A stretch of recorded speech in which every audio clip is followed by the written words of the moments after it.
Então, meus queridos, bom dia, bom dia, bom dia. Vamos que se vamos.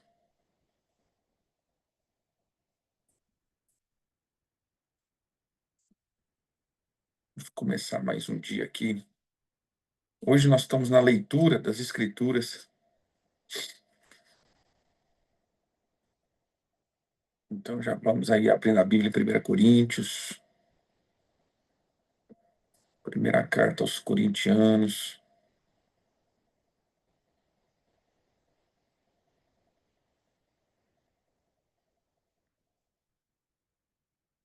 Vamos se achegando, achegai-vos.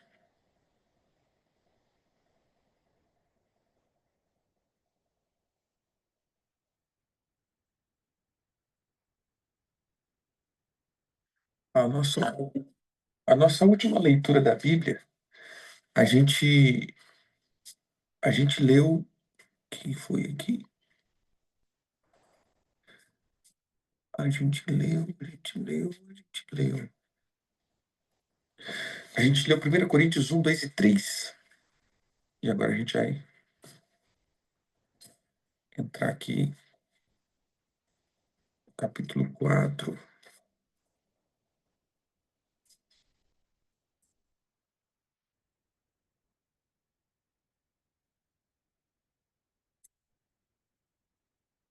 Vamos dobrando.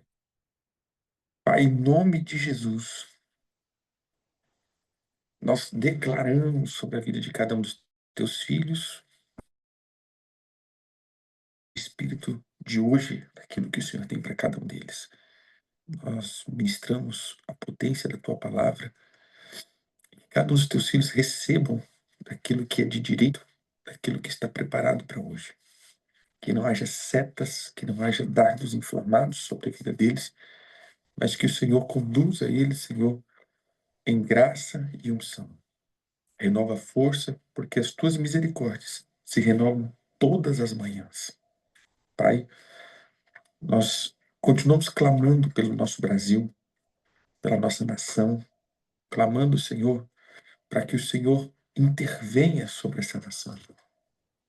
Que o Senhor tira essa nuvem de engano e de mentira que se levantou das falácias, dos discursos, mas que a verdade prevaleça e permaneça.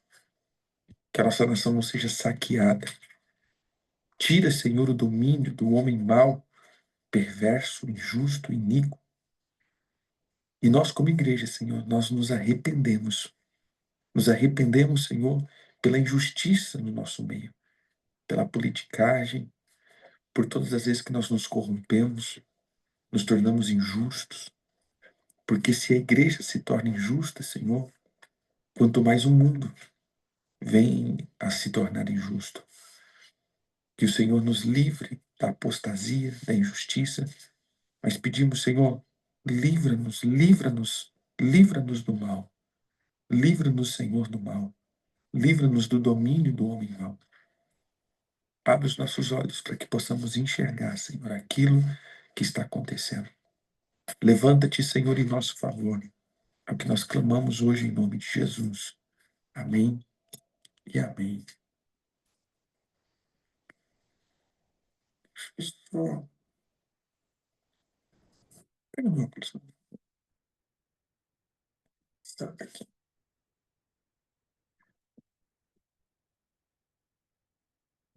Vamos lá, então?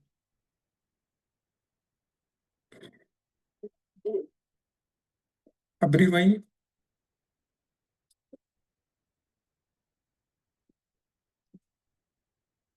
Vamos lá.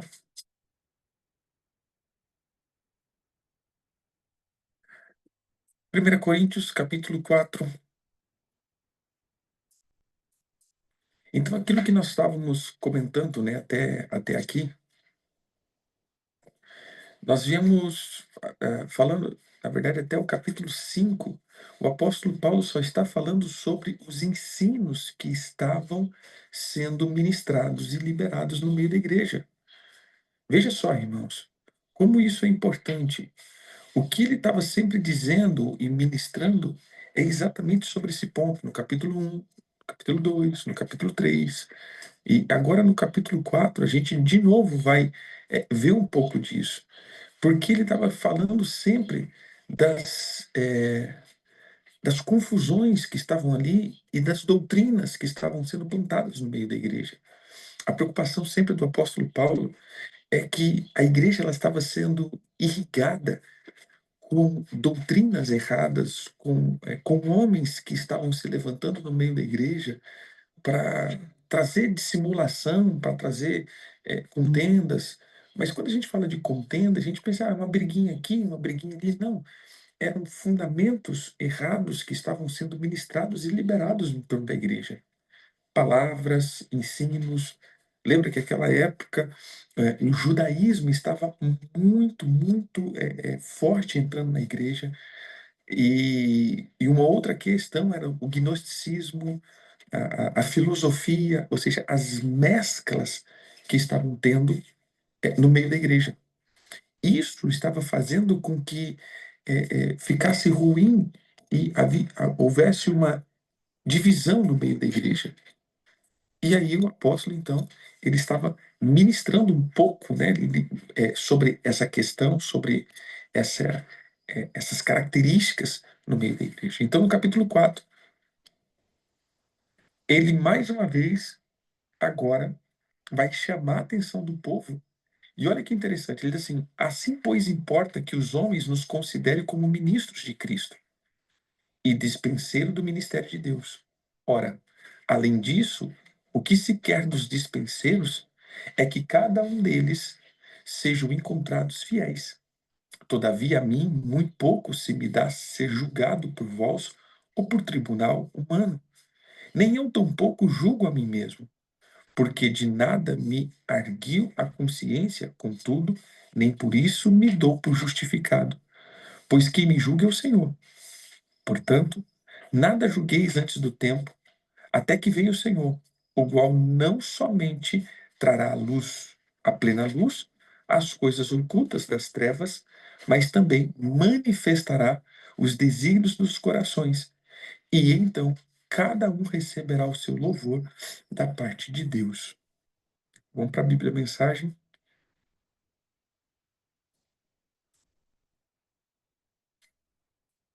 do 1 ao 5. Não pense que nós, líderes, somos o que não somos. Somos servos de Cristo, não senhores dele. Não somos guardiões. Nossa responsabilidade é conduzi-los ao mais sublime segredo de Deus. Os requisitos exigidos de nós são confiabilidade e conhecimento preciso. Pouco importa o que vocês pensam ou digam ao meu respeito.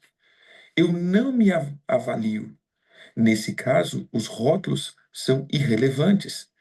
Desconheço algo que me desqualifique na minha tarefa para com vocês, mas isso não quer dizer muita coisa.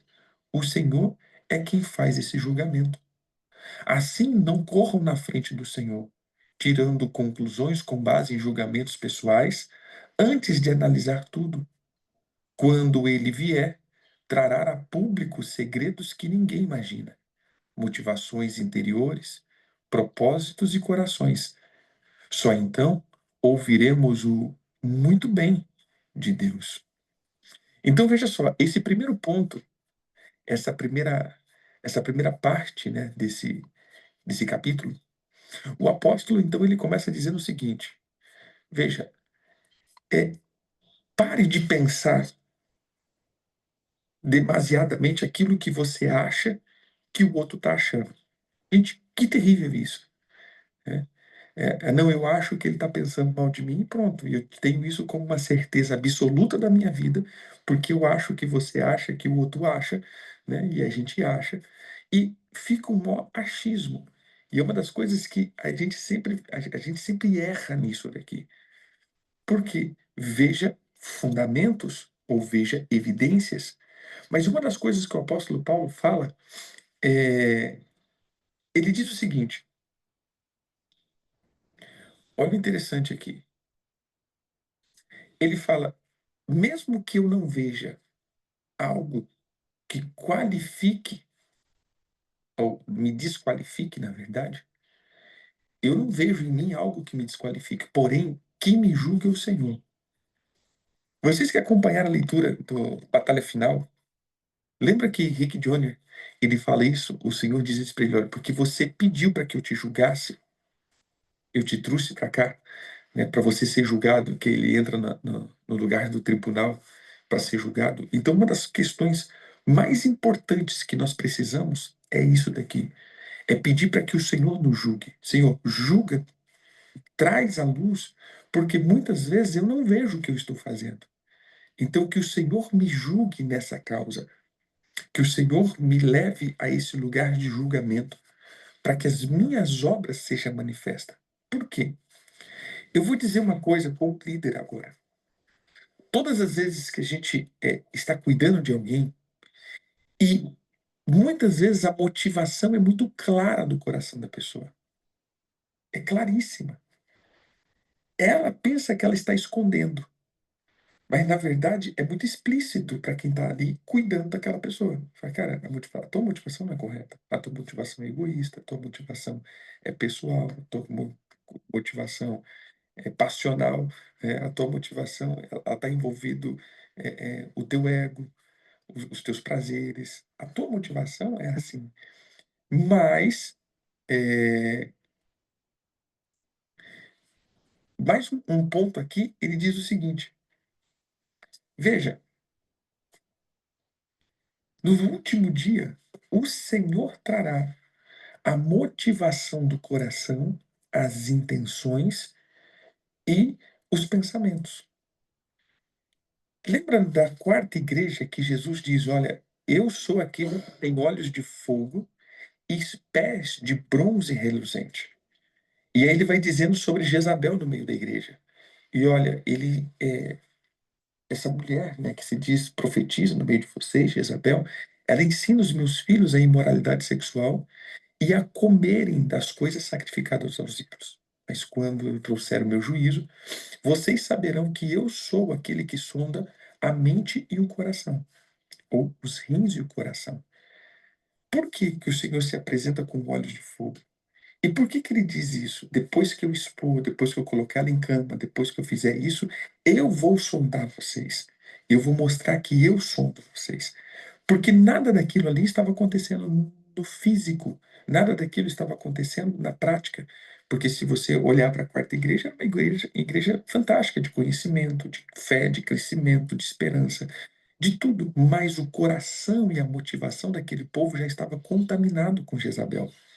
Jezabel já estava no interior, fazendo todas as coisas e contaminando. E por isso o Senhor diz: eu sou o que sonda as motivações do seu coração.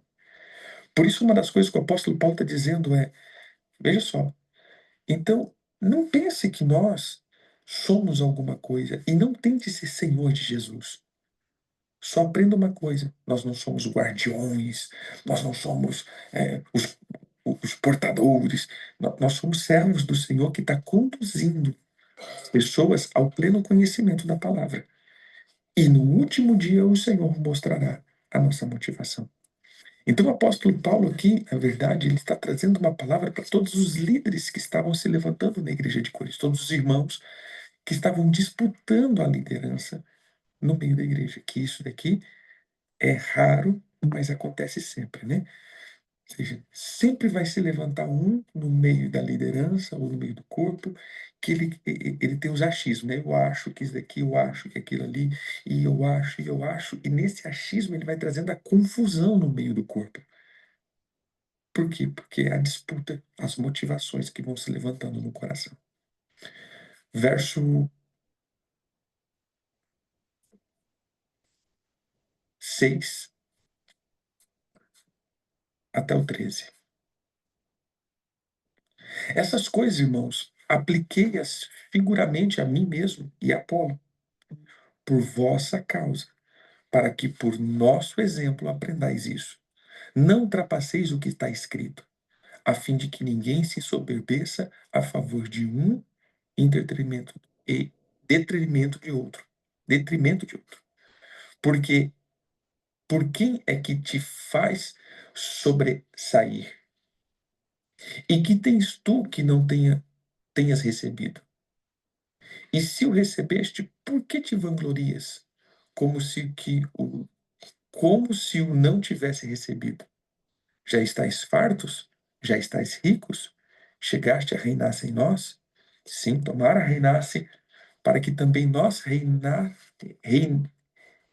perdão, para que também nós viéssemos a reinar convosco.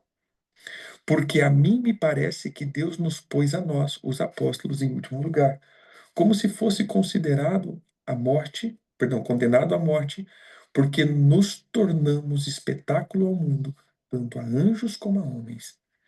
Nós somos loucos por causa de Cristo, e vós sábios em Cristo. Nós fracos e vós fortes, vós nobres e nós desprezíveis. Até a presente hora sofremos fome, sede, nudez, somos esbofeteados e não temos morada certa. E nos afadigamos, trabalhamos com nossas próprias mãos. Quando somos injuriados, bendizemos. Quando perseguidos, suportamos. Quando caluniado, procuramos conciliação. Até agora temos chegado a ser considerado lixo do mundo, escória de todos. Então, aqui o apóstolo Paulo, vamos ler na Bíblia a mensagem, mas o apóstolo Paulo faz o quê? Agora ele explica por que até agora ele está falando isso.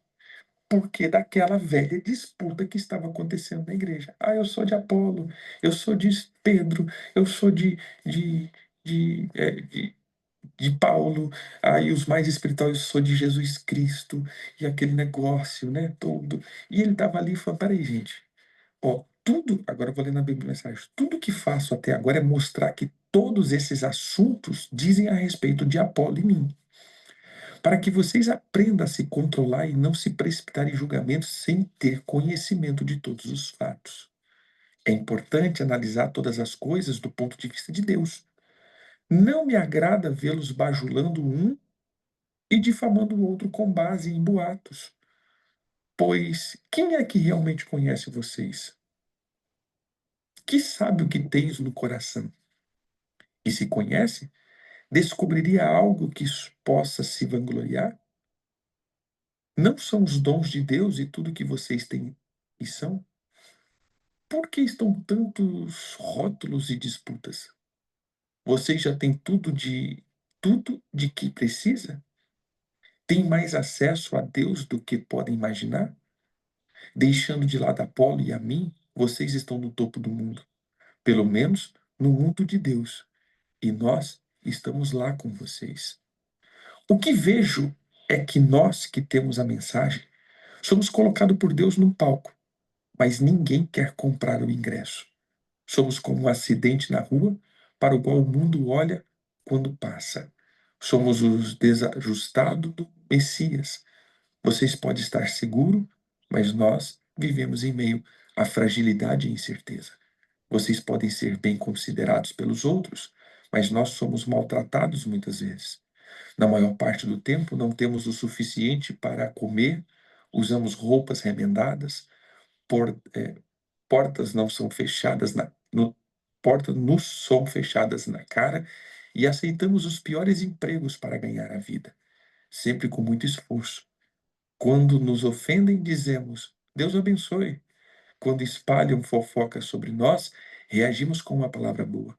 Somos tratados como lixo, como resto de comida, e a situação não vai melhorar. Sabe, quando a gente ouve essa palavra do apóstolo Paulo, assim, nos dá um ânimo de ser apóstolo, né?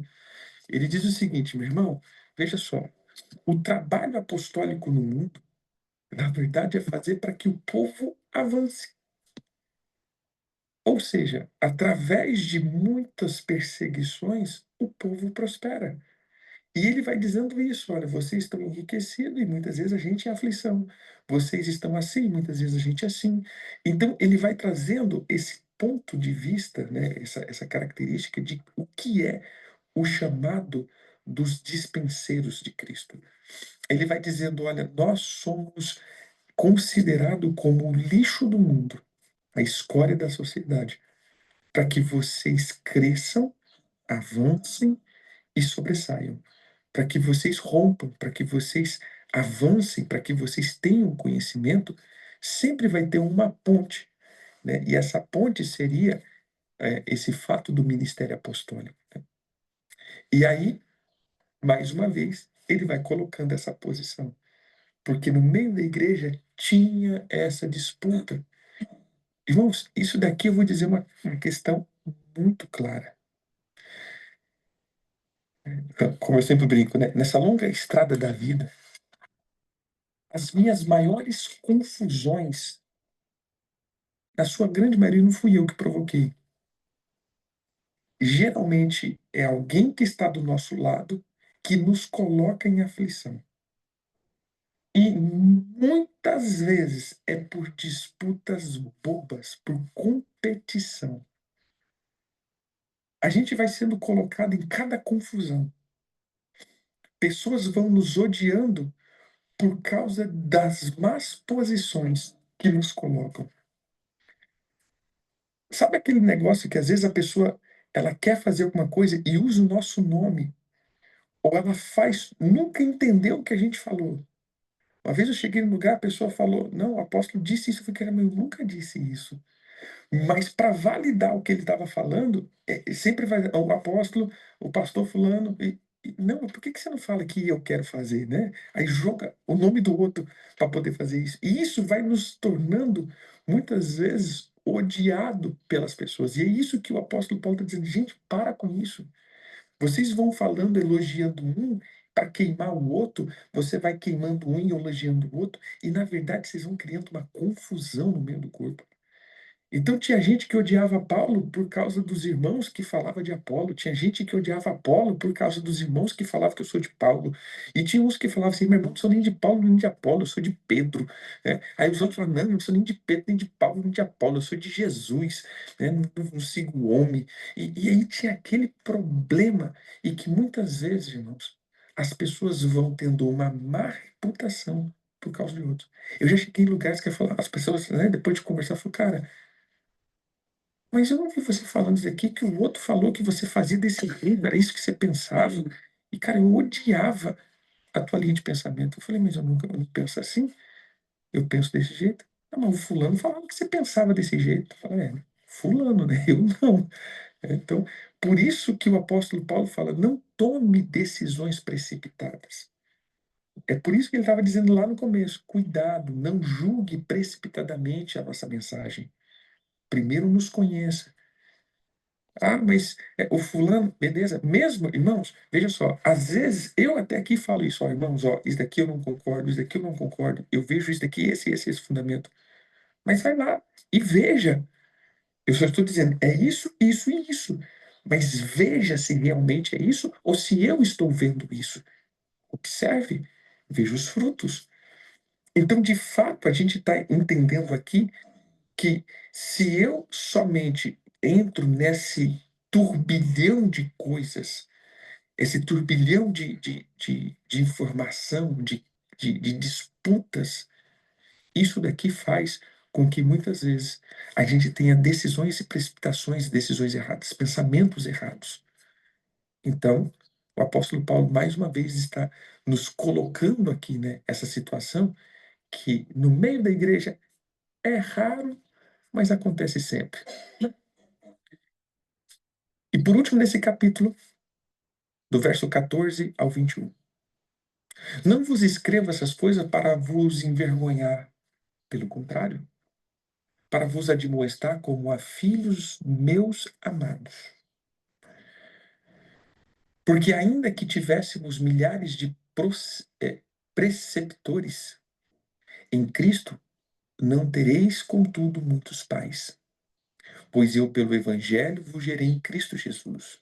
Admoesto-vos, portanto, a que sejais meus imitadores. Por esta causa vos mandei Timóteo, que é meu filho amado e fiel no Senhor, o qual vos lembrará os meus caminhos em Cristo Jesus. Como por toda parte ensino em cada igreja. Alguns se ensoberbeceram, como se eu não tivesse de ir ter convosco. Mas em breve irei visitar-vos, se o Senhor quiser. E então conhecerei não a palavra, mas o poder dos ensoberbecidos. Porque o reino de Deus consiste não em palavras, mas em poder. Porque que preferência? Irei a vós outro com vara ou com amor e espírito de mansidão? Na verdade, o apóstolo Paulo já está deixando um pontinho aqui, né? Mas vamos ler na Bíblia a mensagem para a gente pegar aqui. 14. Não estou escrevendo para brigar nem para criar algum desconforto. Escrevo como um pai, meus filhos. Amo vocês e quero que sejam adultos, não crianças mimadas. Há muita gente que não vê a hora de apontar o dedo para os que vocês têm feito de errado. Mas não há muitos pais dispostos a investir tempo e esforço para ajudá-los a crescer. Foi quando Jesus me levou a proclamar a vocês a mensagem de Deus que me tornei o pai de vocês. Não estou pedindo que façam o que eu mesmo já não esteja fazendo. Foi por isso que primeiro enviei Timóteo. Ele também é meu filho querido e fiel ao Senhor. Ele irá refrescar a memória de vocês quanto às instruções que passo regularmente à igreja no caminho de Cristo. Sei que alguns de vocês são tão cheios de vocês mesmo que nunca ouvem ninguém, muito menos a mim. Mas estarei aí, se Deus quiser, mais cedo do que vocês pensam. E então verei se tudo o que falo não passa de papo furado, pois o caminho de Deus não é mera conversa, é vida cheia de poder. Então, como devo me preparar para esse encontro? Como quem disciplina com severidade, que os, que os obriga a cumprir o seu dever? Ou como bom amigo e conselheiro? Vocês decidem. Então, o apóstolo Paulo termina aqui, né, esse capítulo 4, dizendo exatamente o ponto. Veja só, tudo que eu estou escrevendo aqui, então, do capítulo 1, capítulo 4, é corrigindo vocês. Mas, no fim de tudo, como vocês querem que eu chegue aí? Vocês querem que eu chegue para corrigi-lo ou para direcioná-los? Vocês que vão decidir. Porque o que eu quero é que vocês cresçam. Não como criança mimada, mas como adulto. E aí, o ponto central aqui é esse, né? Veja, mais uma vez eu toco nesse assunto, porque hoje, por causa de muitas pessoas que se decepcionam, eu vou dizer, por ser filhos rebeldes, pessoas que não aceitam direção e correção, eles criam aquela palavra. Ah, esse negócio de pai espiritual não existe. Né? Porque Jesus diz, olha o apóstolo Paulo dizendo, olha, por mais que vocês tenham vários pais, eu vou dizer, eu sou o pai de vocês. Eu sou o que foi enviado por Deus para ministrar e gerar em vocês a vida de Cristo. Então, através disso, eu mando até meu filho amado Timóteo. Então, veja que, na verdade, essa característica que a gente chama de paternidade, irmão, isso sempre foi usado nas Escrituras. Isso sempre foi mencionado nas Escrituras. Aquele que gera algo em alguém, aquele que transmite alguém, aquele que se torna um exemplo para que as pessoas possam ter uma referência. É óbvio que eu vou seguir Jesus, mas eu sempre vou, nos meus primeiros passos, é, é, fazer referência. Sabe, o que eu digo na fé, eu não consigo olhar para Jesus ainda. Então eu vou ter que olhar para alguém. E mais uma vez eu vou dizer, a vida do discípulo faz com que as pessoas admirem o mestre ou podem fazer com que as pessoas duvidem do mestre. O exemplo que eu uso é que Jesus estava no monte e um pai trouxe um filho para que fosse liberto e curado. E os discípulos não conseguiram curá-lo e nem libertá-lo. E aí Jesus até usa a palavra depois que essa casta de demônios, ele só pode ser tirado através de jejum e oração. Mas o fato ali que aquela confusão e os discípulos não conseguiam expulsar aquele demônio, aquela coisa toda, e Jesus desce do monte. E quando ele chega, aquela confusão, Jesus diz: o que está acontecendo aqui? O que aconteceu, né? Aí o pai antecipa e diz: olha, Senhor, eu trouxe meu filho, mas os teus discípulos não conseguiram libertá-lo e nem curá-lo.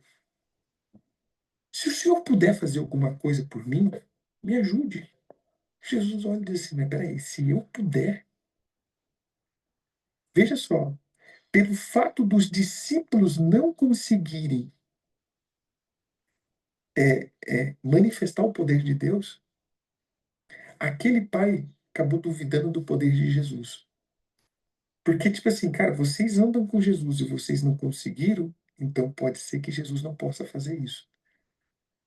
Então, de fato, irmãos, hoje, eu vou dizer isso claramente: o mundo odeia a igreja não por causa de Jesus.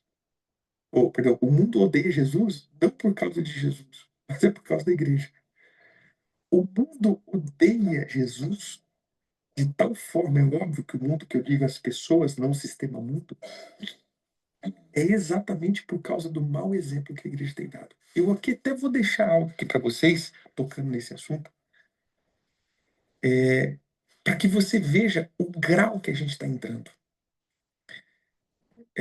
Com essa onda agora, né, desse julgamento que teve, do ex-presidente, aquela coisa toda, o que está entrando agora? Está entrando agora uma nuvem de falácias, e eu vou dizer, a igreja está no meio. A Netflix lançou um documentário chamado Apocalipse dos Trópicos. Eu até vi ontem assistindo, estava em viagem. Assista. É uma visão esquerda do Bolsonaro, do Silas Malafaia e da igreja. Apocalipse dos Trópicos, na Netflix. E ele vai dizendo que a igreja, ou seja, a direita, ela só foi direita porque se aliou à igreja. E a igreja é um sistema corrupto de manipulação política. Ou seja, o que está acontecendo aqui? Está sendo propagado uma palavra agora que a igreja, na verdade, é só uma massa política e que essa onda vai parecer, fala do começo ao fim, uma hora e pouquinho só sobre a igreja, ou seja, descredibilizando a igreja. A igreja está entrando em um tempo sombrio por causa de lideranças. A igreja está entrando em tempos horríveis e sombrios. Assistam para você ver a situação que a gente está. E é exatamente isso que o apóstolo Paulo está dizendo. Porque ele diz assim: olha, vocês ficam numa briga, mas deixa eu te dizer, gente, eu que gerei vocês. Então, deixa eu falar, imita-me, entendeu? Imita-me. Porque eu volto a dizer aquele ponto. O primeiro passo da vida de um cristão ele nunca vai entrar seguindo diretamente a Jesus. Por quê? Porque ele não conhece a palavra. Então vai ter que ter alguém que ensine a palavra a ele. Vai ter que ter alguém que vá dar. Gente, vamos dar o leite para ele, né? Vamos para um lado mais básico aqui. Veja, todo ser humano consegue comer, chegar, comer, consegue comer sozinho, vai lá, você consegue fazer tua comida e comer. Morrer de fome, você não morre. Mas, quando ele é criança, ele não consegue fazer isso sozinho. Ele precisa que alguém o alimente, até ele chegar numa condição que agora ele pode ir lá na geladeira e comer. Eu não estou dizendo nem de comprar, estou dizendo de comer. Ou seja, todo ser humano, se tem comida em casa, consegue pelo menos fazer algo para não morrer de fome. Agora, uma criança não. Uma criança, se deixar ela, ela vai morrer de fome. Assim também é a característica do nascido de novo em Cristo. Quando ele chega na igreja, ele não consegue comer sozinho. Porque ele está cheio de porcaria, ele não consegue comer das coisas espirituais, por isso ele precisa de leite. E leite é alguém que vai fornecer para ele. O leite não é produzido do nada, o leite é produzido de alguém. Ou leite materno, ou leite materno animal, né? Que é a vaca, a cabra. Né? Então a gente vai ver que alguém vai ter que produzir esse leite para depois essa pessoa comer. Então o que, que o apóstolo Paulo sempre fala desse leite espiritual? É que no começo me imita. Por quê? Porque eu vou te levar para Jesus. Mas esse é o ponto principal que eu sempre falo. Irmãos, veja só. No começo da caminhada, eu vou usar aqui, por exemplo, se vocês tivessem crescido espiritualmente comigo. Vamos supor que vocês se converteram agora, saíram do mundo e vocês estão entrando aqui e eu sou o pastor. Então, no começo de tudo, eu vou dizer o quê? Olha para mim. Eu vou te ensinar e eu vou te mostrar Jesus. Olha para mim. Então, vocês todos vão ser dependentes de mim. Eu tenho que ir lá, dar a palavra, dar o conselho, dar a revelação. E vocês vão ver Jesus através dos meus olhos. Sabe esse negócio do óculos, que é você tá olhando para mim e na minha lente que você tá vendo o que está atrás de você? Ou seja, você está olhando para mim e o meu óculos reflete a imagem de que está por trás. É a mesma coisa. Parece que eu estou vendo Jesus, mas você não consegue vê-lo. Então você olha para os meus olhos e nos meus olhos você vê Jesus. Então a primeira responsabilidade de um líder, ele tem que estar vendo Jesus. Segunda coisa eu vou mostrando Jesus, eu vou mostrando Jesus, eu vou mostrando Jesus, mas vai chegar um momento que eu vou ter que te virar e dizer: você entendeu? Olha ele aqui, ó. Olha para ele. Você conseguiu ver? Consegui. Então agora segue ele. E o que é seguir ele?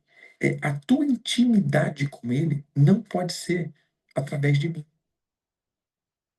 entendeu? A tua intimidade com ele tem que ser através de você e ele. Mas nesse primeiro momento você não estava conseguindo. Mas agora eu te apresentei ele, eu consegui fazer com que você amadurecesse e olhasse para ele. E depois disso, agora você segue ele na tua intimidade. Mas para que vai servir os ministros agora? Agora é para nos para alinhar algumas coisas. É para frear, ó, cuidado aqui, cuidado ali, na vida do ministério, na vida da comunhão, na vida do dia a dia. Então a gente vai olhando para esse ponto, mas a tua intimidade tem que ser com ele. E não pode ter intermediário na tua intimidade com Deus. Mas qual é o problema? Que quando você está olhando para mim, você é dependente de mim. E o problema é que chega um momento que esse que está recebendo isso, por exemplo, você está aqui, você está olhando para mim, vai chegar um momento que te virar para Cristo é perder o centro da atenção, entendeu? Quando eu te viro para Cristo, eu não vou ser mais o centro da atenção. E aqui é onde muitos não querem virar as pessoas para Cristo e querem ser o Cristo na vida das pessoas. Quando a Bíblia diz assim: e se levantarão muitos falsos cristos, a gente pensa que vai aparecer um monte de Henri Cristo, né? Um monte de gente que diz eu sou Jesus. Não, eu não vejo isso. O que eu vejo é que se levanta muitos líderes que são a solução dos problemas das pessoas. Gente, ninguém é a solução do teu problema a não ser Jesus. Toda vez que eu tenho a solução e digo, olha, se você fizer o meu curso, se você fizer essa oração, se você fizer isso daqui, se eu orar por você, se você me der uma oferta e você vai ter a solução dos teus problemas, eu me tornei Jesus para você, irmão. E então eu vou ser um falso Cristo na sua vida. Então, de fato, nós não somos solução para nada, nós só somos aqueles que preparam as pessoas para olhar para Jesus e viver com Ele. Só isso. Então, todas as vezes que a gente toma o lugar de Jesus, nós nos tornamos Jesus na vida das pessoas. Então, nós não somos isso. Temos que virar as pessoas para que elas possam ver Jesus. E esse é o ponto mais difícil, é o que o apóstolo Paulo está falando. Então, ele diz: olha, eu sou o progenitor. Mas esse progenitor, ou essa característica de progenitor aqui, muitos querem ter agora. Já ouviu aquele ditado que depois que o filho está criado, agora todo mundo quer ser o pai? E é de fato isso, né? É, quando as pessoas não expressam ainda nada, não, ninguém quer. Mas quando as pessoas se apontam, né, e desponta, aí todo mundo agora quer ser o pai. Então, de fato, o apóstolo Paulo está chamando isso, falando: olha, por mais que tem muita gente aí que quer ser o pai de vocês, eu fui o que fui ali e gerei vocês em Cristo. E eu mandei Timóteo para poder aí falar com vocês. Mas entenda uma coisa aqui, eu vou estar aí com vocês. E o que que vocês querem? Vocês querem que eu vou aconselhando ou vocês querem que eu vou com uma vara de correção? Vocês decidem. Aí o apóstolo Paulo deixa um negócio meio coisado aí, né? Então vamos lá. Capítulo 6 não, capítulo 5. Do 1 ao 13, um versículo só, agora ele está tratando, agora ele começa, então, assim, ele vira essa página e acaba aqui, do 1 ao 4, ele acabou essa questão dessas disputas e de quem é pai e quem não é, quem segue o que não segue, o apóstolo Paulo, pum, então, enfim, agora ele começa a exortar a igreja. Então, daqui para frente, nós temos pontos doutrinários. Então, vamos lá, agora a gente tem doutrina. Porque eu vou dizer uma coisa, meu irmão, porque esse grupo tem doutrina. E, brincadeira, vamos lá. Veja só, quem já nunca ouviu isso, né? Porque essa igreja tem doutrina. Então, veja só, agora começam os pontos doutrinários. Então a gente vai entrar aqui para os pontos doutrinários. Então preste atenção, vamos lá. Primeiro, ele está falando sobre a impureza da igreja de Coríntios. Vamos lá. Geralmente, se ouve que há entre vós imoralidade e imoralidade tal como nem mesmo entre os gentios. Isso é, haver quem se atreva a possuir a mulher do seu próprio pai. Então veja só,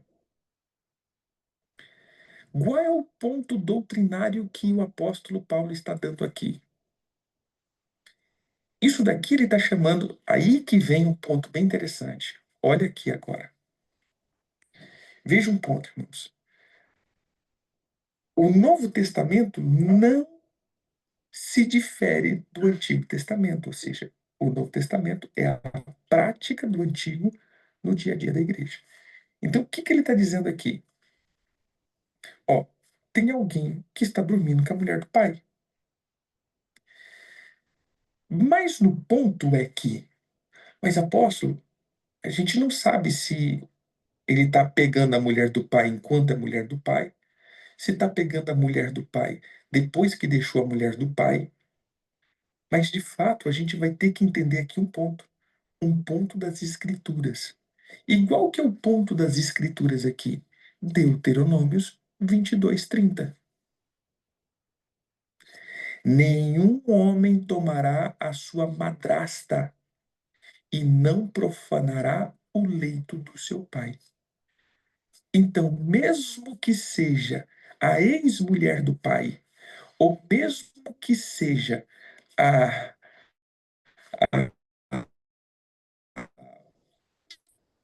a mulher atual do pai, ou seja, se é barão, faça isso, porque eu desonro o leito do pai. E é esse ponto que nós estamos tendo aqui. Então, aqui a gente tem um foco da lei. Não tomará. E o apóstolo Paulo está dizendo: olha, gente, o que está acontecendo entre vocês, a igreja? Verso 2: E contudo andeis vós ensoberbecidos e não chegas a lamentar para que fosse tirado do vosso meio quem tamanho ultraje praticou. Eu, na verdade, ainda que ausente em pessoa, mas presente em espírito, já sentenciei como se tivesse presente que o autor de tal infâmia seja em nome do Senhor Jesus Cristo reunidos-vos e no meu espírito, com o poder de Jesus Cristo nosso Senhor, entregue a Satanás para a destruição da carne, a fim de que o espírito seja salvo no dia do Senhor Jesus. Não é a boa vossa jactância? Não sabeis que um pouco de fermento leveda a massa toda? Lançai fora o velho fermento, para que sejais nova massa, como sois de fato sem fermento. pois também Cristo, nosso Cordeiro Pascal, foi imolado. Por isso, celebrai a festa não com o velho fermento, e não com o fermento da maldade e da malícia, e sim com o asmo da sinceridade e da verdade. Já em carta vos escrevi que não vos associais com os impuros. Refiro-me isso não propriamente aos impuros desse mundo, ao, aos avarentos, aos roubadores, aos idólatras, pois nesse caso tereis de sair do mundo. Mas agora vos escrevo que não vos associeis com alguém que, dizendo-se irmão, for impuro, avarento, idólatra, maldizente, beberrão, roubador, com esse tal nem ainda comais. Pois com que direito haveria eu de julgar os de fora? Não julgai vós os de dentro? O de fora, porém, Deus os julgará. Expulsai, pois, de entre vós os malfeitores. Vamos ler primeiro na Bíblia a Mensagem?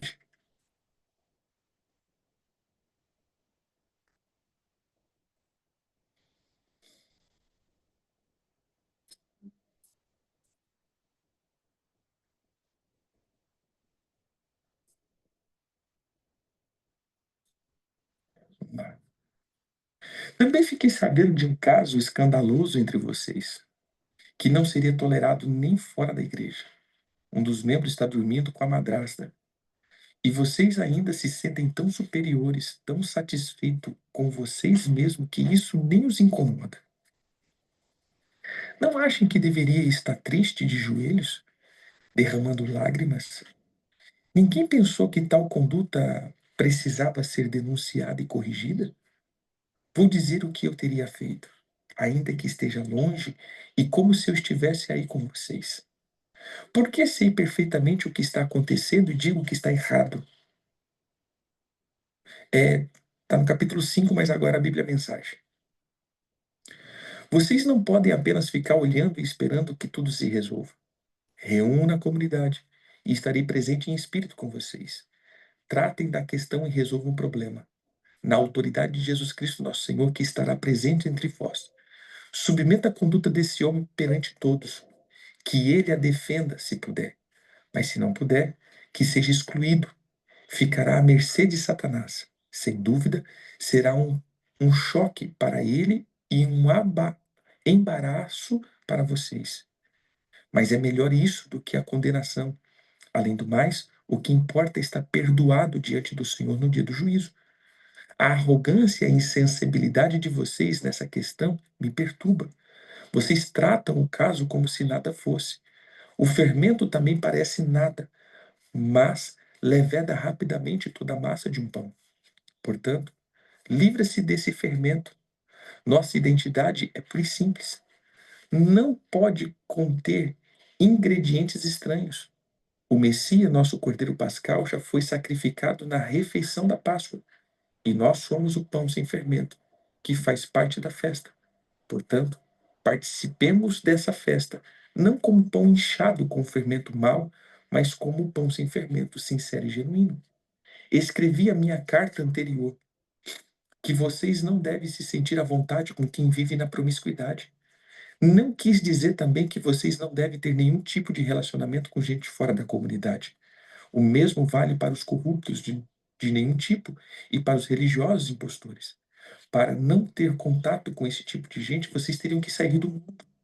Mas estou dizendo que quando um amigo que alega ser cristão se comporta de modo promíscuo ou corrupto, cheio de revolta contra Deus ou contra os amigos, se embebeda ou se torna explorador, vocês não devem agir como se tudo isso fosse normal. Não pode simplesmente conviver com isso como se fosse um comportamento aceitável. Não sou responsável por aquilo que os de fora fazem, mas será que não temos nenhuma responsabilidade pelos que são da comunidade cristã? Deus trará dos que são de fora, Deus tratará dos que são de fora, mas não podemos nos omitir quando nossos irmãos e irmãs saem do trilho. Se necessário, temos de limpar a casa. Gente, esse capítulo 5 para mim aqui é fantástico. Isso é uma doutrina, modus operantes que a igreja tem que entender. Vamos lá. Primeiro ponto. Ele está tratando do pecado segundo Deuteronômios, que é não deite com a mulher do pai ou com a madrasta. Ponto. É uma ordem exclusiva. Então, meu irmão, é ordem, é ordem. O apóstolo Paulo está seguindo uma lei. É uma lei. O Senhor deu essa lei. Ah, mas a mulher do pai já não é mais mulher do pai, mas foi mulher do pai. Não deite com ela, você desonra o leito do teu pai. E principalmente se a mulher do pai ainda é mulher do pai. Aí é adultério. E é muito mais do que adultério, meu irmão. É adultério terrível. Por quê? Porque agora você está dormindo com a mulher do teu pai. Gente, isso aqui é terrível, né? Então, duas coisas a gente pode pensar. Ou essa mulher ainda era mulher do pai, então não é tipo assim, é um crime qualificado, né? Porque você vai estar no ato de adultério e um adultério com a madrasta. Ah, mas ela não era a mulher do pai, o pai tinha se separado dela. Mas, meu irmão, ela já foi mulher do teu pai. Então, quando você se deita com uma mulher que já foi do teu pai, você está cometendo algo terrível. Você está desonrando o leito do teu pai. Então, isso não pode ser feito. E aqui o apóstolo Paulo está dizendo: peraí, agora vocês estão fazendo isso, vocês estão de boa, vocês estão até felizes. Vocês, vocês não pensaram que vocês têm que corrigir esse homem? Esse cara está passando no meio da igreja, está ficando, e esse problema está no meio da igreja e nada acontece, e está tudo bem, e ninguém está vendo nada. Peraí, o que está acontecendo no meio de vocês? Vocês não estão percebendo que isso daqui ele vai estragar toda a igreja? Por quê? Porque quando você tolera o pecado de um, o outro vai tomando por exemplo, o outro vai tomando por exemplo, o outro vai tomando por exemplo, e daqui a pouco toda a igreja está cometida de pecado e vocês não estão percebendo disso? Então veja só, o que vocês vão fazer? Na tradução normal diz, pega e entrega a Satanás e tal, mas na versão né, contextualizada, o interessante é que ele diz assim, reúne. Olha, se já viveu junto, eu digo o seguinte: hoje, se uma pessoa vive junto, acho que há dois anos, se viu junto 2 anos ou 6 meses, não sei, já tem direito de herança. Então, há uma questão aqui. Você entendeu? Viveu junto, né? Agora veja aqui, no caso, o que nós vamos entender? O caso tem que ser corrigido. O que o apóstolo Paulo está dizendo é: o caso tem que ser corrigido. Ah, apóstolo, eu tenho uma situação dessa, né? Então, assim, hoje a gente fala para um público que a gente nem sabe, né? Então, às vezes, entre nós pode ter uma situação dessa. Então, o que vai fazer agora? Ah, mas eu já estou juntado com essa pessoa há 10 anos, eu vou ter que separar dela. Não, de jeito nenhum. O você vai fazer agora? Você vai para o arrependimento. Você entendeu? Na Bíblia judaica, aqui, na Bíblia Mensagem, ele fala exatamente isso. Junta a igreja e coloca esse irmão para se explicar. O que está acontecendo, irmão?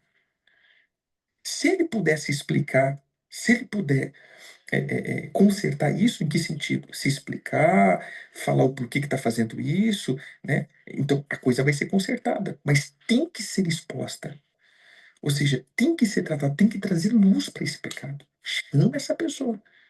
Não deixa isso assim, ao léu, como nada tivesse acontecido. A pessoa cometeu um adultério. Ah, sei lá, ao outro é isso. Ah, deixa lá. Ah, não chama. Ah, é óbvio que a gente não vai chamar aqui a igreja inteira, né? Estou dizendo para os dias de hoje, mas chama pelo menos a liderança, chama alguém, chama o irmão, fala, irmão, vem cá, senta aqui. O que está acontecendo, cara? Por quê? Voltamos na Bíblia a mensagem. Por que que nós estamos falando isso? Deixa eu pegar aqui, pegando a linguagem que está colocando, né? É, aqui, ó. Que ele a defenda. Submeta a conduta desse homem perante todos. Que ele a defenda, se puder. Mas se não puder, que seja excluído. Você entendeu? Quando é a liderança, aí a liderança maior vai ter que fazer isso. Esse é o ponto. Então, dois pontos aqui. Por isso que não é bom andar sozinho sem liderança. E eu vou usar. Quem esses dias estava falando isso? Existe um falando isso. Irmão, cuidado para você não andar com alguém que não se submete a ninguém. Por quê? Porque se eu estou com alguém que não se submete a ninguém, quem vai corrigi-lo? Entendeu? Porque esse é o ponto. Quando é a liderança, peraí, essa liderança vai chamar atenção. É pecado? Agora, porque eu não gosto do pastor porque o pastor fala brabo. Porque eu não gosto do pastor porque o pastor olhou feio. Não, peraí. É um pecado. Lembra que a gente já falou sobre isso? Nunca aceite uma denúncia contra um líder se não tem duas ou três testemunhas. Porque é exatamente isso. Né? A igreja vai lá falar para o líder maior. Ó, o pastor aqui está cometendo adultério. Então esse líder maior vai ter que ir chamar esse pastor e fazer isso daqui. Ô, vem cá, meu irmão, o que está acontecendo? Você entendeu? O que está acontecendo? Então, está acontecendo isso, isso, isso. Beleza, olha o que ele diz.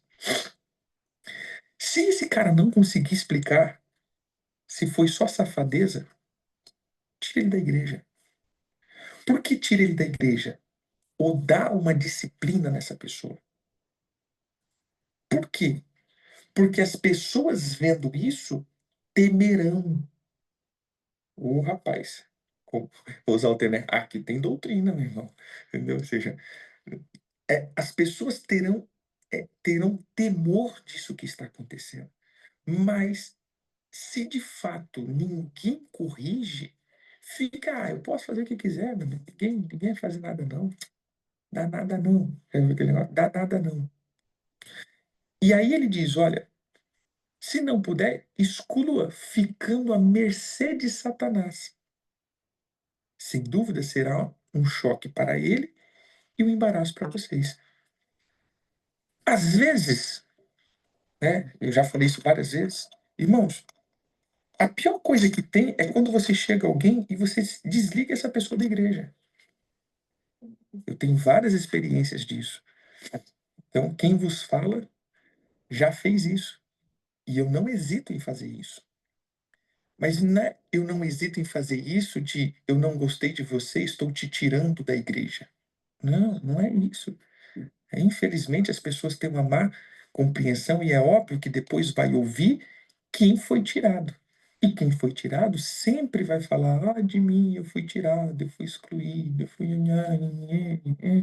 Mas, irmão, normalmente, no mínimo, eu caminho 5, 6, 7, 10 anos com a pessoa. E depois disso tudo, cara, eu já estou te falando diversas vezes. Eu já estou falando com você inúmeras vezes. Eu já te chamei a atenção nisso daqui diversas. Então, deixa eu te falar uma coisa. O nosso pastoreio não está funcionando. Primeiro, se é pecado, meu irmão, não tem. É assim, você vai mudar? Vou. Então, meu irmão, entra aqui. Fica quietinho aqui para a gente ver. Fez de novo, fez de novo, fez de novo. Irmão, você não vai mudar. Então, faz o seguinte: você está sendo desligado da igreja. Porque o teu pecado passa a ser o pecado da igreja. Então, ó, você não quer mudança, não. Vai viver o mundo, vai viver à mercê de Satanás. Quem sabe ele te quebra todinho, você se arrependa e o teu espírito seja salvo, né? Quem sabe? É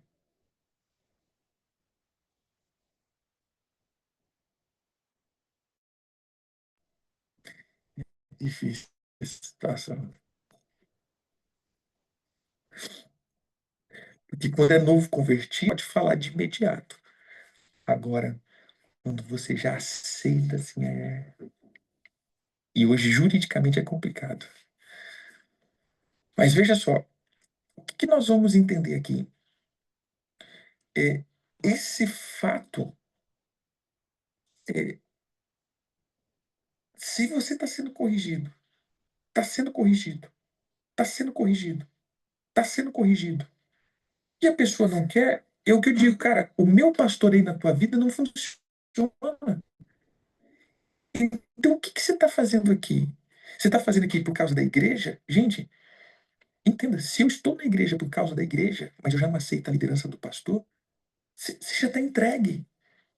Então você já está num lugar onde você não vai ser mais pastoreado. Eu não quero ficar num lugar desse. E eu não quero que você fique. Então eu prefiro que você vá para uma outra igreja, busque um outro pastor. Porque às vezes você já está com implicância comigo, às vezes eu já te corrigi, ou o meu jeito de ser, você já enjoou. Então não é melhor você ir para um outro lugar, que você vai conseguir ouvir a palavra, que você vai ter admiração por essa pessoa, que você vai ter essa sensibilidade de ouvir. Então é melhor você ir para outro lugar. É o que eu sempre digo. Não é porque vai embora. Não, não. É, cara, o que você está fazendo aqui? Você está perdendo o teu tempo aqui comigo. Porque se eu sou o teu pastor e você já não me ouve mais, você já não tem mais um carisma pela minha vida, então é perca de tempo você estar aqui. É uma perca de tempo terrível. Então vai frutificar em outro lugar. Não é que eu não te quero, mas é porque você já saiu desse lugar. Então eu só estou trazendo luz aquilo que você já fez. Você já se desligou daqui. Então eu estou hoje só concretizando essa ruptura. Entendeu aqui o ponto? E é isso que o apóstolo Paulo está dizendo. Ele começa dizendo sobre isso, olha, importa estar perdoado diante do Senhor. Então entrega essa pessoa, ou seja, libera essa pessoa para ver que ela, por algum motivo, chegue ao arrependimento. E ao chegar ao arrependimento, o importante é que essa pessoa esteja perdoada diante do Senhor no dia do juízo. O que a gente quer aqui é salvar essa pessoa. Mas esse pecado não pode ficar na igreja assim, como nada tivesse acontecido. Então, veja só. Aí ele vai falar do que? Do pão, asmo, que é Jesus, e do fermento que leveda tudo. E aí ele diz agora, do verso 9 ao 13, que é muito interessante. Que ele diz assim: escrevi cartas anteriores. Então, olha só, irmãos. Então, aqui já nos mostra uma coisa: que nós, hoje, não temos tudo o que o apóstolo Paulo escreveu. Concorda comigo? Então teve Coríntios zero. Zero Coríntios, aí depois agora tem a primeira Coríntios e a segunda Coríntios, né? Porque, ó, eu já escrevi cartas anteriores a vocês, que a gente não leu ainda essas cartas. Essas cartas se perderam ao longo do tempo, né? Nós não temos acesso a elas. Então, na verdade, a primeira Coríntios não é a primeira, né? É a segunda ou a terceira, sei lá. Ou seja, essa primeira carta que nós temos como primeira carta não é, porque ele já tinha escrevido carta anteriores. Ó. Escrevi na minha carta anterior que vocês não devem se sentir à vontade com quem vive na promiscuidade. Olha o que ele escreveu. Ele falou, irmão, se afasta do iníquo, se afasta da injustiça, do promíscuo.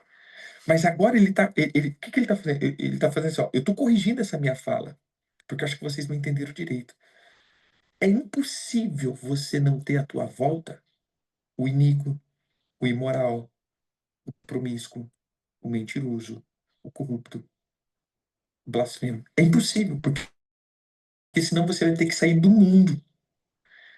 Você é óbvio que vai estar cercado. No teu trabalho, você vai estar com o iníquo, com o imoral, com o hipócrita, com o mentiroso, com o blasfemo, com o arrogante. Você entendeu? Agora, eu estou dizendo o seguinte quando eu escrevi. Aqueles que se dizem irmão e são avarentos, idólatras, promíscuos. Esses sim, é esses que eu estou dizendo para vocês. Não se ajuntem com eles. E nem se assentem com eles. Por quê? Porque isso daqui vai fazer com que vocês percam, percam todo o sentido de todas as coisas. Então veja só, irmãos. Com aqueles que se dizem irmão e ainda eles vivem nessa prática, é difícil, entendeu? É difícil. Então, se tem ali, eu não tenho que ter conviver. Essas pessoas não podem ser os meus amigos íntimos, porque os de fora, Jesus trata, mas os de dentro da casa, nós temos a responsabilidade. Que como membro. Sair, mas sair de que sentido? É, entenda, o que ele está dizendo é que se eu vejo um irmão que ele é imoral na congregação, não, eu não vou dar lado para isso. Peraí, com esse daqui, o que que o apóstolo está nos ensinando aqui? Se todos fizessem a mesma coisa, se todos tivessem uma base, então tá lá, vocês estão aqui. Aí eu começo a praticar algo que a própria palavra do Senhor diz para não fazer. Se todo mundo se afastasse de mim, eu ia falar, cara, o que está acontecendo aqui? Aí, mas por que que você afastou? Cara, porque você está fazendo isso, ó. Você tá praticando isso daqui. Cara, você não está vendo que você está desobedecendo a Bíblia? Ah, entendi. Ou, porque vocês são traíra, tá? E eu vou continuar minha vida de pecado. Beleza, se você quer continuar a tua vida de pecado, é decisão. A gente orientou você. Agora, qual que é o problema? Sempre tem aqueles que não se importam pelo pecado.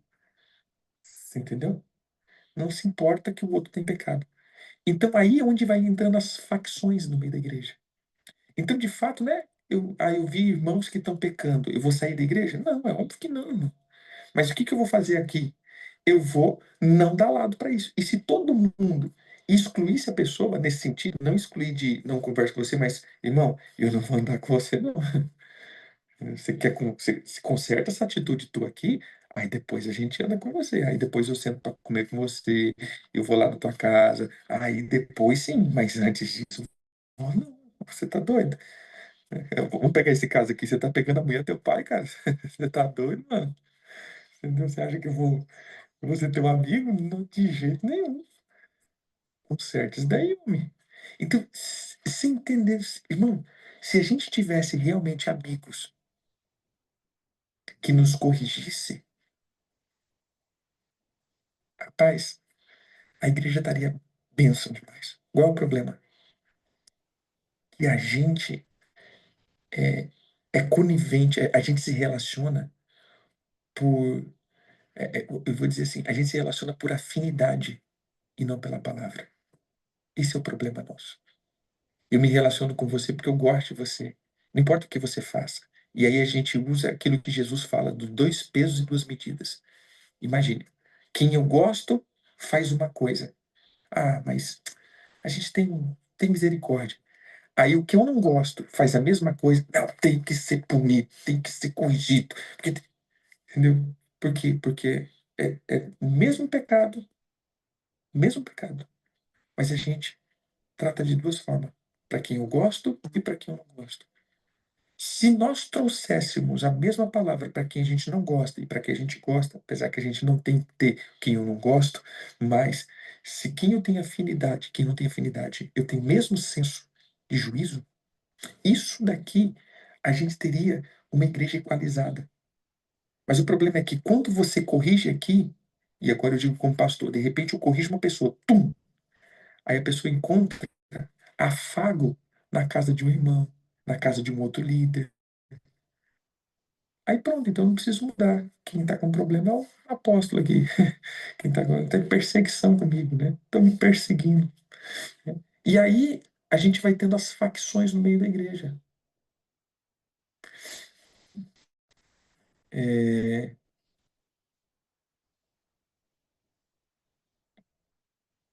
exatamente.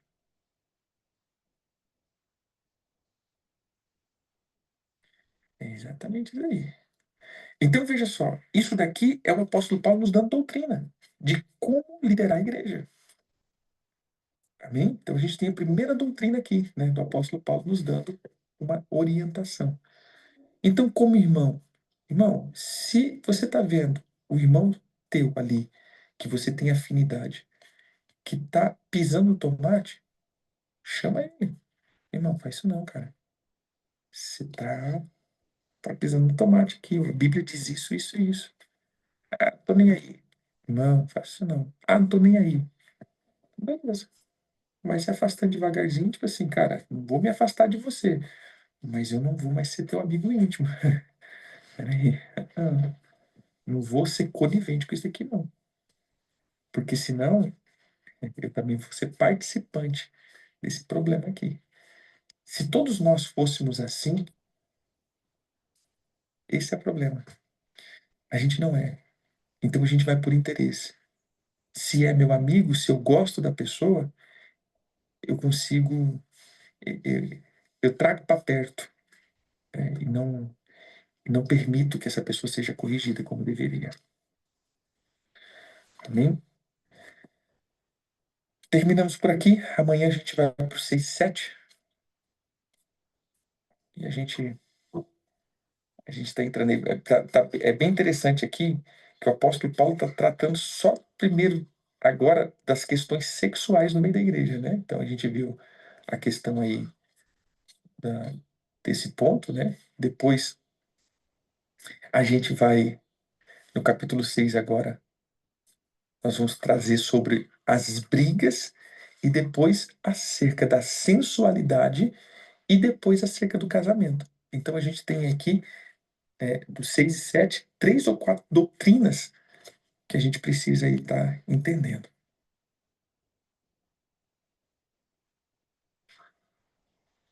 Exatamente.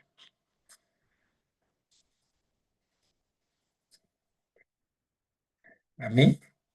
Então a gente vai trazendo aí,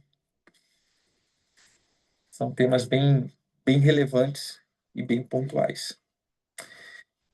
Amém. Que o Senhor abençoe todos vocês, filhos e filhas, amigos e amigas, discípulos e discípulas, né? Que o Senhor possa abençoá-los e que haja aí uma característica aí de alento para cada um de nós. Deus abençoe. Até amanhã. Quer dizer, às 6, né?